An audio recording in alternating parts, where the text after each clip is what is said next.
আসসালামু আলাইকুম এভরিওয়ান। এটা আমি একটা ফ্লাওয়ার মেকিং ভিডিও, মানে ভিডিওটা আরও 3 থেকে 4 দিন আগে আমি যে এটা পোস্ট করবো, আমি এটা টাইমই পাইতেছিলাম না। নেচারি আমার মনে হচ্ছিল না, সব মিলাইয়া পোস্ট করা হয়নি। ফ্লাওয়ারটা আমি মেক করছিলাম আমার বাবার জন্য, মেক করছিলাম। বাবা মিলে হজ থেকে আসছিল, বাবাকে রিসিভ করতে গেছিলাম, তখন আমি এটা মেক করছি।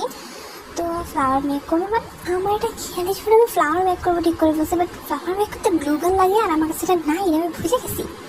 দেন আমার আর কি করা, দেন আমি কী করছি, দেন ব্লু স্টিক কিনে এনে ওইটাকে জাস্ট মোমবাতির মধ্যে আগুনে জ্বালাইয়া ওইটা দিয়ে এমনি ফ্লাওয়ারটা সব মেক করছি। এমনি আমি সব ঠিক করছি পাপড়িগুলা এভাবে, প্রত্যেকটা পাপড়ি আলাদা আলাদা করে বাড়াইতে এত কষ্ট হয়েছে আল্লাহ, আমার পুরা অবস্থা টাইট। আমার যেটা বানাইতে গিয়ে পায়ে একটা জায়গায় পয়লা পর্যন্ত গেছে।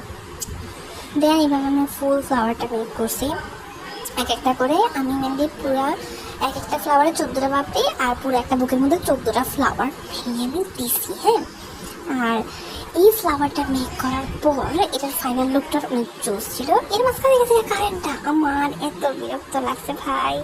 তা কারেন্ট গেছে, তো এখন যা কিছু তো করতে হবে। পরে আমি কি বললাম, জাস্ট ফোনের ফ্ল্যাশ দিয়ে ভিডিওগুলো করছি। এখন এখানে যত দ্রুত পাপড়ি বানাইছি, এত দ্রুত পাপড়ি হয় নাই, একটা পাপড়ি বানাইতে আমার পুরো জান বের হয়ে গেছে। আর এর মধ্যে তো এই গরম গরম গ্লুগানগুলো আছে, একটা হাতে লেগেছে, পায়ে লেগেছে, মানে এমন এক অবস্থা। এখন ফ্লাওয়ার বুকে মেকটা দিতে চাইলে পরবর্তী ভিডিওতে দিব। Bye bye.